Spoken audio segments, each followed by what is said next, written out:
किया है, भारत को गौरवान्वित किया है, बिहार को गौरवान्वित किया है, वैशाली को गौरवान्वित किया है, जंदाहा को गौरवान्वित किया है, अपने पिताजी को गौरवान्वित किया है, अपनी माँ को गौरवान्वित किया है, अपने भाइयों को गौरवान्वित किया है। और निश्चित रूप से हम लोग गुरु हैं तो हम गुरु को भी गौरवान्वित किया है। और तमाम उन छात्रों के लिए आप आदर्श के रूप में प्रमाणित होंगे जो गरीबी का रोना रोते हैं और पढ़ाई से दूर भागने का प्रयास करते हैं। तो मैं आपके बारे में पहले मैं आपको इंट्रोडक्शन आप अपना दे, ताकि बच्चे जो जुटे हुए हैं वो आपको जान सके, समझ सके, और उसके बाद हम लोग बात करते हैं। जी, सबसे पहले तो मैं रहमान सर का धन्यवाद करना चाहता हूं कि उन्होंने मुझे इस प्लेटफॉर्म पर बुलाया और आप लोगों से इंटरेक्ट करने का मौका दिया। जैसा कि आप लोग जानते हैं कि रहमान सर बिहार के काफ़ी बच्चों के लिए प्रेरणा होते हैं, क्योंकि उनकी जो स्ट्रैटेजी है वो यूट्यूब के माध्यम से काफ़ी लोगों को पता चलती है। मेरा सवाल है, तो मेरा नाम सचिन कुमार हुआ। मैंने, जैसे सर ने बताया कि यूपीएससी के द्वारा आयोजित सीएपीएफ असिस्टेंट कमांडेंट परीक्षा में मुझे पूरे देश में पहला स्थान प्राप्त हुआ है। अब मैं अपने पारिवारिक पृष्ठभूमि के बारे में कुछ बताऊंगा। मैं वैशाली जिले से आता हूं। मेरे दादाजी एक रिक्शा वाला थे जो काफ़ी गरीबी को देखा, लेकिन उनके मन में ये इच्छा थी कि बेटा या पोता हाकिम जरूर बने। वो हमेशा कहते थे कि हाकिम बने। तो मेरे पिताजी ने सीढ़ी आगे चढ़ी, वो क्लर्क बने। उन्होंने काफ़ी अपने जीवन में संघर्ष किया और मेरे पिताजी और दादाजी और पूरे परिवार के संघर्ष का परिणाम रहा कि मैंने एक के बाद एक सीढ़ियाँ में चढ़ता गया। मेरी प्रारंभिक शिक्षा गांव के ही स्कूल से शुरू हुई, जहां पर बिहार में उस समय लोग बोरा बिछा के भी पढ़ा करते थे, जैसा कि आप लोग जानते होंगे। उसके बाद मैंने 6ठी क्लास में सैनिक स्कूल नालंदा में मैं पास हुआ और वहां पे मेरा एडमिशन हुआ। कक्षा 8वीं में पूरे बिहार में मुझे प्रथम स्थान प्राप्त हुआ और मैं राष्ट्रीय इंडियन मिलिट्री कॉलेज देहरादून में मेरा एडमिशन हुआ। वहां से मैं 12th क्लास पास किया, जहां पे मुझे बेस्ट ग्रेड का स्वॉर्ड ऑफ ऑनर भी तत्कालीन रक्षा मंत्री मनोहर पर्रिकर जी द्वारा मिला। उसके बाद 2016 से 19 तक मैंने BHU से BA ऑनर्स किया है पॉलिटिकल साइंस विषय में, जिसके ठीक 1 महीने बाद यूपीएससी के द्वारा आयोजित इस परीक्षा में बैठा और इस परीक्षा को दिया। उसके बाद ऐसा, जैसा कि आप लोग जानते होंगे कि इस साल कोरोना का पीरियड चला और कोरोना के कारण सारे विश्वविद्यालय बंद हो गए, सारे कोचिंग इंस्टीट्यूट बंद हो गया। तो मैं अपने गांव वापस चला गया और उस गांव में भी मैंने यूपीएससी की कठिन इंटरव्यू की भी तैयारी की। वहां पर अंग्रेजी अखबार भी नहीं आता था, इलेक्ट्रिसिटी शॉर्टेज भी हुआ करता था, लेकिन इन सब के सिवाय मैंने कठोर मेहनत की और ईश्वर की ये इच्छा थी और मेरी मेहनत रंग लाई और मैंने इस परीक्षा में पूरे देश में प्रथम स्थान प्राप्त किया है।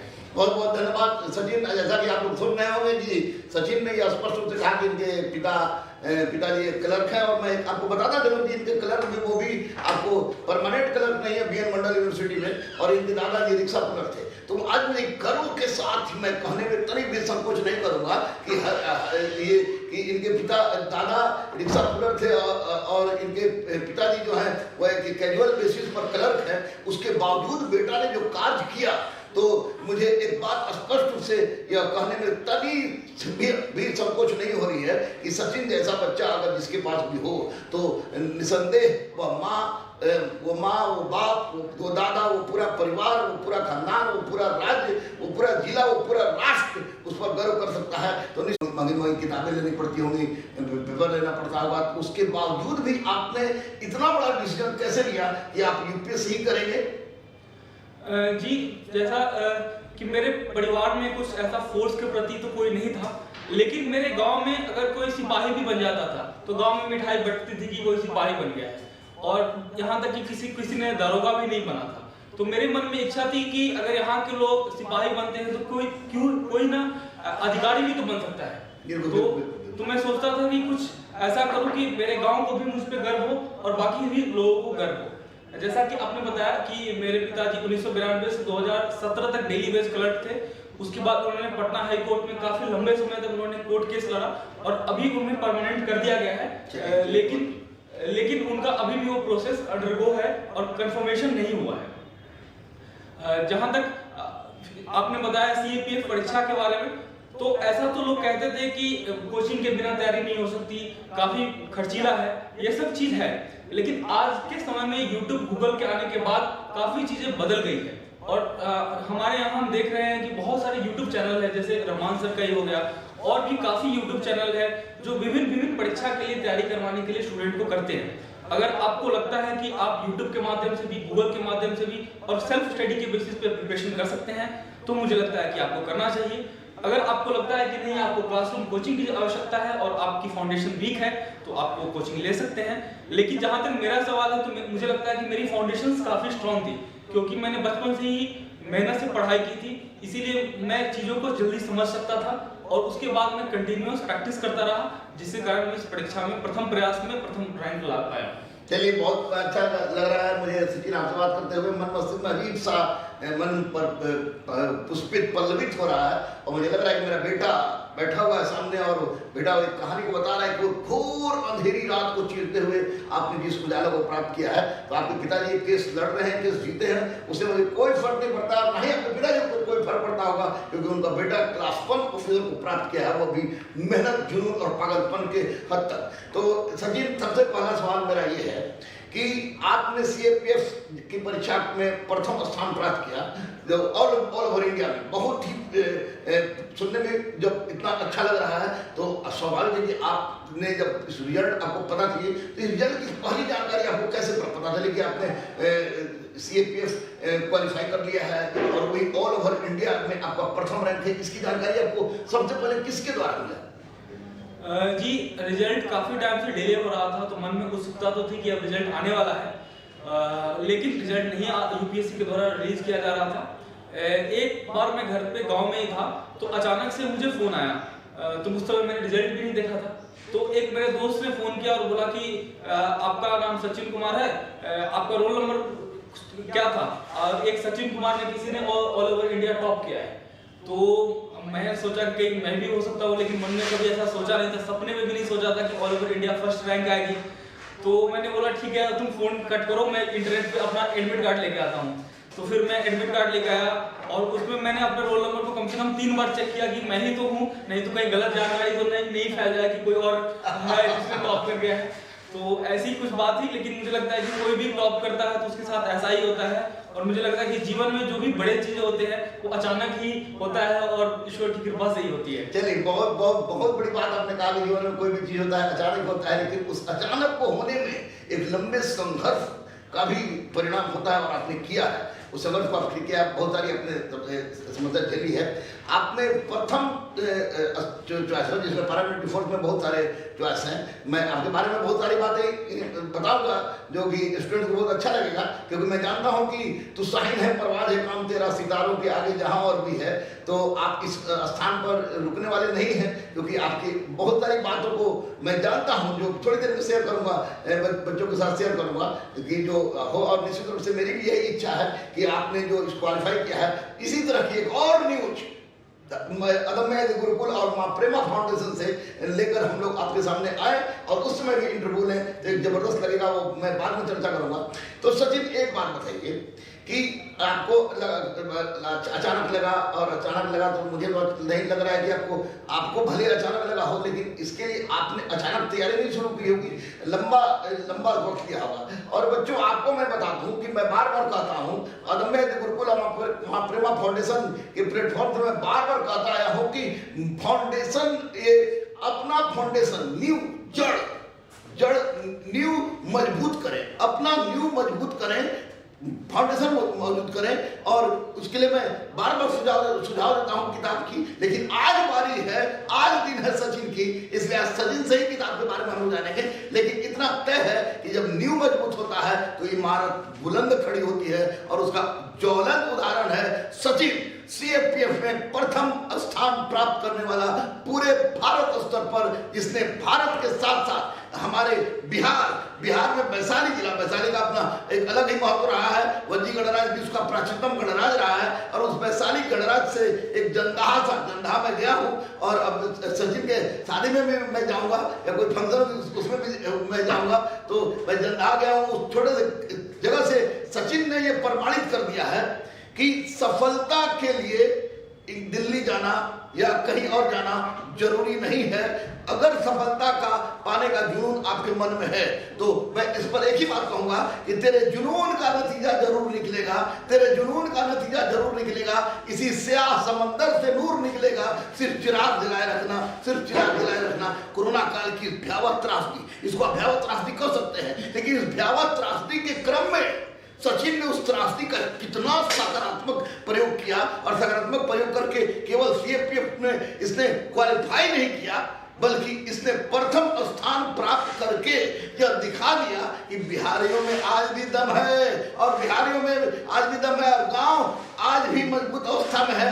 पढ़ने वाला चाहिए, पढ़ने वाला चाहिए। और मैं कहूं कि सचिन जैसा चाहिए, सचिन जैसा चाहिए। तो अदम्य गुरुकुल प्रेमा फाउंडेशन जो इस बात को कह रहा है कि सचिन जैसा चाहिए, तो निश्चित रूप से ये इसमें कोई अतिशयोक्ति नहीं होगी, क्योंकि सचिन हमारे सामने जीता जागता उदाहरण के रूप में खड़ा है और ये प्रमाणित कर चुका है कि सचिन कुछ भी कर सकता है। एक सचिन तो मुझे तो पहले लगता था, नाम का भी असर उनको हो गया होगा कि एक सचिन क्रिकेट का भगवान माना जाता है, तो दूसरा सचिन आपको देखिए तो सीएपीएफ में ऑल ओवर इंडिया में प्रथम रैंक प्राप्त करता है। तो सचिन, एक बात मैं आपको बताता हूँ, आपसे जानना चाहूंगा बच्चों के लिए कि आपने पढ़ने के लिए किन किन बेसिक किताबों को चुना, और उन बेसिक किताब को चुनने में किन किन मुद्दों पर विशेष रूप से ध्यान दिया कि आपको क्वालिफाई नहीं कि आपने तो फर्स्ट रैंक प्राप्त किया, उसमें आपने भारत स्तर पर फर्स्ट रैंक प्राप्त किया, तो निश्चित रूप से आपकी रणनीति कुछ अलग होगी, आपकी तकनीक कुछ अलग होगी, और आपने जो किताबें हैं तो कोई गाइड टाइड का सहारा तो आपने नहीं लिया होगा, और मुझे ऐसा लग रहा है और मुझे पता भी है, तो आपने बेसिक को ठीक करने के लिए, जैसा कि आपने कहा कि फाउंडेशन मेरा बहुत बढ़िया था, और स्वाभाविक है फाउंडेशन आपका बढ़िया होना भी था, क्योंकि आपको प्रारंभिक से समय से ही आप मिलिट्री स्कूल के फील्ड रहे हैं, उसके पश्चात आप उसमें भी आप टॉपर रहे हैं। मोहन पर्रिकर साहब से आपको सम्मानित भी किया जा चुका है, तो मैं तो कह रहा हूँ कि आपको राष्ट्रपति भी सम्मानित करेंगे, और आपको करेंगे सम्मानित, मुझे पूरा विश्वास है। तो आपने अपने जड़ को मजबूत करने के लिए, अपने फाउंडेशन को मजबूत करने के लिए किन किन पुस्तकों का सहारा लिया, ये पहले बताइए हमको। जी, सबसे पहले मैं बताना चाहूँगा कि इस तैयारी को मैंने 3P फॉर्मूला रखा था जो इंग्लिश का था। उसमें पहला P था मेरा प्रिपरेशन, दूसरा P था प्रैक्टिस, और तीसरा P था परफॉर्मेंस। क्योंकि अगर हम इस तीनों में से किसी एक P को छोड़ देते हैं तो हमारी तैयारी मुश्किल हो जाती है। जहाँ तक फाउंडेशन का सवाल है, तो काफी बच्चे क्या करते हैं कि शॉर्टकट के पीछे जाते हैं कि कोई गाइड बुक ले लिया, कोई प्रीवियस ईयर के क्वेश्चन पेपर के बीच में ले लिया कि इतने क्वेश्चंस में से कोई क्वेश्चन आ जाए, वो क्वेश्चन ले लेते हैं, और इनके कारण क्या होता है कि हर बार जो कमीशन है वो आपको सरप्राइज करता है, और उस सरप्राइज में आप सालों दर साल सरप्राइज होते रहते हैं, और कभी आपका रिजल्ट नहीं होता है। तो मेरी सभी स्टूडेंट्स से सलाह है कि आप अपने बेसिक्स को स्ट्रॉन्ग करने के लिए एनसीईआरटी की बुक्स पढ़ें। एनसीईआरटी की बुक अभी से नहीं, कई सालों से किसी भी कमीशन, चाहे आप बीपीएससी की तैयारी कर रहे हो या यूपीएससी की तैयारी कर रहे हो, इसके लिए काफी उपयोगी माना गया है। और एनसीईआरटी को पढ़ने के बाद आप हर सब्जेक्ट के लिए कुछ जो बेसिक फाउंडेशनल बुक्स है जिसे हर कोई पढ़ता है, मुझे लगता है वो पढ़ना चाहिए। जैसा कि आप जानते हैं कि इंडियन पॉलिटी का जो सेक्शन होता है उसके लिए एम लक्ष्मीकांत की काफी फेमस बुक है, तो उस बुक को आप अवश्य पढ़ें। जहां तक हिस्ट्री का सवाल है, मॉडर्न हिस्ट्री, तो स्पेक्ट्रम पब्लिकेशन की बुक आती है, उसे आपको पढ़ना चाहिए। ज्योग्राफी के लिए है तो एनसीईआरटी को पढ़े। 11th क्लास की एनसीईआरटी काफी महत्वपूर्ण होती है 11th 12th की। और इकोनॉमिक्स का पोर्शन है, उसके लिए क्या करें कि अगर आपके पास क्वेश्चंस को देखें कि किस टाइप के क्वेश्चंस आपसे पूछे जा रहे हैं, और गवर्नमेंट की स्कीम्स पे हर एग्जाम में फोकस होता है, चाहे बिहार का हो तो बिहार गवर्नमेंट की स्कीम हो, अगर यूपीएससी का भी एग्जामिनेशन दे रहे हैं तो सेंट्रल गवर्नमेंट का स्कीम हो, तो उस स्कीम्स के बारे में आप जानकारी अवश्य लें। इसके लिए अगर आप सरकारी वेबसाइट पे जाते हैं वो तो सबसे बेहतर है। अगर उसकी उतना आपके पास समय नहीं है तो कहीं से भी आपको जो बेस्ट कंपाइलेशन मिलता है किसी भी कोचिंग इंस्टीट्यूट का, रहमान सर का हो गया या किसी और का, उसको पढ़े। लेकिन इन सब के बाद मैं ये जरूर कहूंगा कि आप न्यूज़पेपर पढ़ना ना भूलें, क्योंकि न्यूज़पेपर जो पढ़ना होता है उसमें आपकी जो नॉलेज है वो कंटिन्यूअस बेसिस पे इवॉल्व होती रहती है। मैं अपने बारे में बताना चाहूंगा कि मैं गांव में होते हुए भी काफी बचपन से मेरे घर पे आज दैनिक जागरण जैसे न्यूज़पेपर आया करते थे, तो तब से मैं उसे पढ़ रहा हूँ। और उसी में कभी मैंने रहमान सर के बारे में भी सुना था कि रहमान सर है कुछ पटना में कोचिंग चलाते हैं, तो इस तरह से अगर आप न्यूज़पेपर्स पढ़ते हैं तो आपकी ओवरऑल नॉलेज बहुत अच्छा होता है और आप किसी भी सब्जेक्ट में आपका जो कंटेंट होता है वो बाकी हर विद्यार्थी से अलग होता है, क्योंकि आपके पास जो फर्स्ट हैंड नॉलेज हो। तो ये रही मेरी कुछ स्ट्रैटेजी प्रिपरेशन के बारे में। अब इसके बाद जो सबसे महत्वपूर्ण चीज है प्रैक्टिस, क्योंकि हर स्टूडेंट क्या गलती करता है कि वो किताबों के पीछे भागता रहता है लेकिन किसी भी किताब का रिवीजन नहीं करता और रिवीजन करने के बाद टेस्ट नहीं देता। तो आप किसी भी एग्जाम की प्रिपरेशन कर रहे हो उसमें आपको मैक्सिमम टेस्ट देने चाहिए, क्योंकि टेस्ट से हमारा माइंड इस तरह से बन जाता है कि हम जब एग्जामिनेशन में क्वेश्चंस आते हैं तो उसे अच्छी तरह से सॉल्व कर पाते हैं। आपको किसी भी इंस्टीट्यूट की मॉक टेस्ट मिलती है वो करें, उनसे भी जरूरी है कि आप प्रीवियस ईयर क्वेश्चन पेपर को जरूर करें। 25 से 20 साल बीपीएससी हो गया है, यूपीएससी, सीएपीएफ, इसके प्रीवियस ईयर क्वेश्चन पेपर को बहुत अच्छे से करें।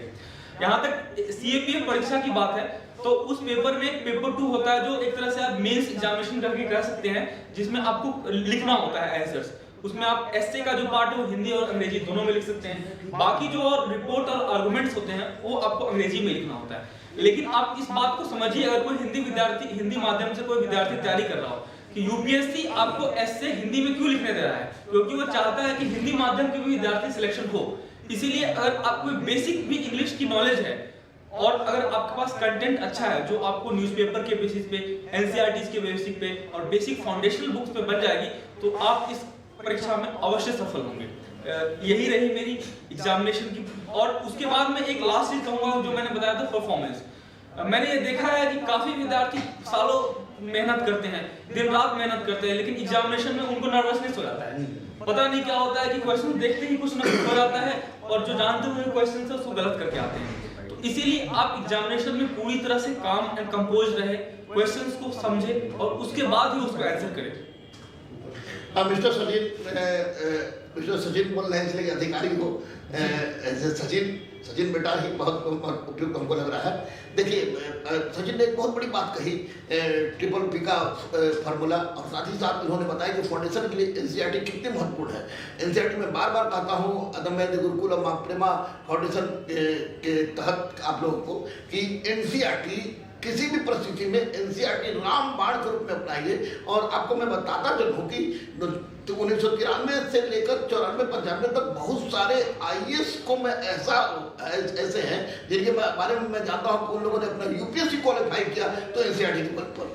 तो जैसा कि सचिन ने बताया कि एनसीईआरटी पढ़िए, सचिन ने बताया भारतीय संविधान के लिए आपको लक्ष्मीकांत पढ़िए। मेरी भी एक किताब मॉडर्न इंडिया में आई है, बहुत अच्छी किताब आपको मैं आज गिफ्ट करूंगा, तो वो पढ़ी। उसके बाद इन्होंने ज्योग्राफी के लिए भी एनसीईआरटी की बात की, साथ साथ फिजिक्स, केमिस्ट्री, बायोलॉजी के लिए भी इन्होंने एनसीईआरटी 12th यानी कि 9th, 10th, 11th तक के एनसीईआरटी की इन्होंने बात की।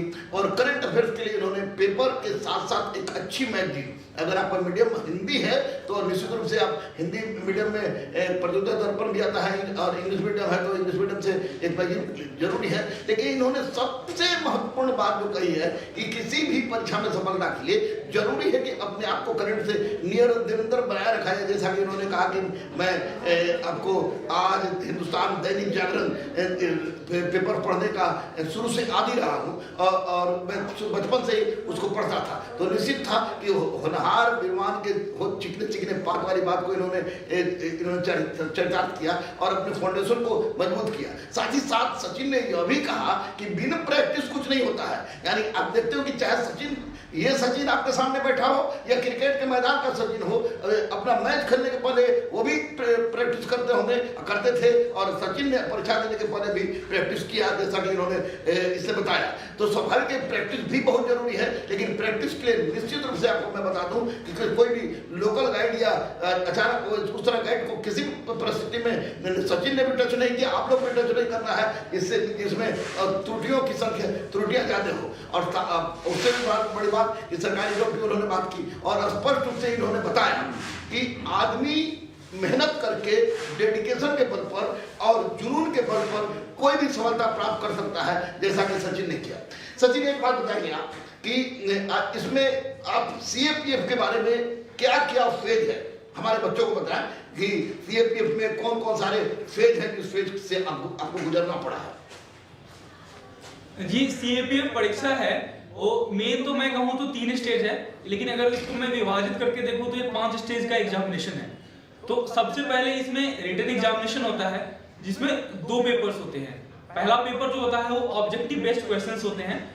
वो आपको 250 नंबर का क्वेश्चन होता है, 250 नंबर का क्वेश्चन होता है, जिसमें 125 क्वेश्चंस होते हैं और आपको 2 घंटे का टाइम दिया जाता है। इसमें आपकी basic general awareness, general intelligence check किया जाता है। जैसा कि सर ने बताया कि इसमें साइंस के, ज्योग्राफी के, हिस्ट्री के, पॉलिटिकल साइंस के, करंट अफेयर्स के और बाकी जितने भी जनरल स्टडीज के विषय है इसे पूछा जाता है। अगर इस पेपर की बेसिक क्वालिफिकेशन को आप पास करते हैं, उसके बाद आपको पेपर 2 लिखना होता है। जो आप परीक्षा तो उसी दिन देते हैं, लेकिन अगर आपका पेपर 1 में मिनिमम मार्क्स नहीं आया तो फिर आपका पेपर 2 जो आप मेंस कह सकते हैं वो आपका चेक ही नहीं होता है। वो 200 नंबर का होता है और उसमें आपका सामान्य अध्ययन और आपकी सोच और समझ चेक की जाती है। जब आप रिटन एग्जामिनेशन इन दोनों का मार्क्स को मिला के एक मिनिमम कट ऑफ को पार करते हैं, उसके बाद आपको फिजिकल टेस्ट और मेडिकल टेस्ट के लिए बुलाया जाता है। उस फिजिकल टेस्ट में आपको 800 मीटर की दौड़, 100 मीटर की दौड़, लंबी कूद और शॉटपुट प्रतिभा होता है, जिसमें आपको भाग लेना होता है। और एक मिनिमम जो बेसिक क्वालिफिकेशन बॉयज और गर्ल्स के लिए अलग अलग है, उसको पार करने के बाद आप मेडिकल टेस्ट देने के लिए एलिजिबल होते हैं।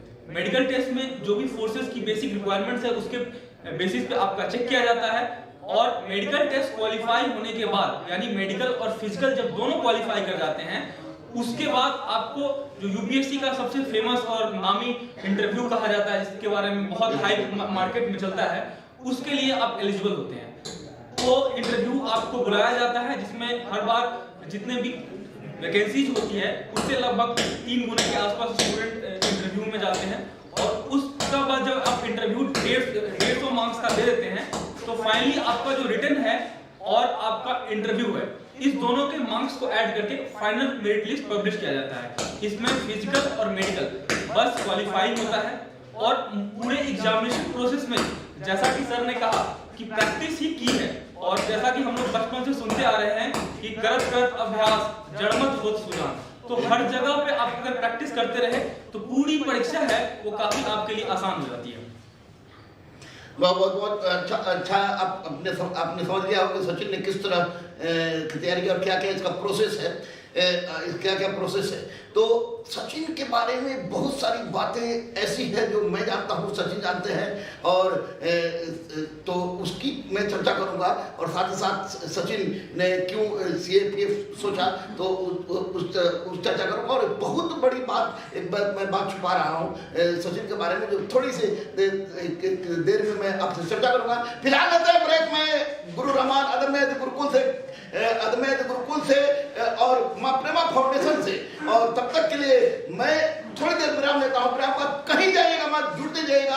अब तक जो लोग Guru Rahman and civil service YouTube channel और Maa Prema foundation YouTube channel को सब्सक्राइब नहीं किए होंगे, जरूर कीजिए। मैं सचिन जैसे लोगों को लाता रहूंगा। और सचिन तो मेरे लिए नहीं बल्कि पूरे हिंदुस्तान के लिए एक प्रेरणा का स्रोत है कि एक ऐसा बच्चा जो अभाव से ग्रसित हो, अभाव से जूझ रहा हो, जिसके दादा रिक्शा पुलर हो और जिसके पिता कैजुअल बेसिस पर क्लर्क हो, वो बच्चा यूपीएससी द्वारा CAPF की परीक्षा में केवल क्वालिफाई नहीं करता है, अभी तो फर्स्ट प्रयास में ऑल ओवर इंडिया में पहला रैंक प्राप्त करता है। यह ग्रेट सैल्यूट है अदम्य गुरुकुल और मां प्रेमा फाउंडेशन की ओर से सचिन मैं फिर आपसे बात करूंगा। बहुत अच्छा लग रहा है आपसे बात करते हुए, लेकिन लेते हैं ब्रेक, मिलते हैं थोड़ी देर बाद। तब तक के लिए आप कहीं जाइएगा मत, जल्दी से गुरु रहमान एंड सिविल सर्विस और Maa Prema foundation YouTube channel को सब्सक्राइब कीजिए, शेयर कीजिए, ताकि ज्यादा से ज्यादा लोग इसको देख सके।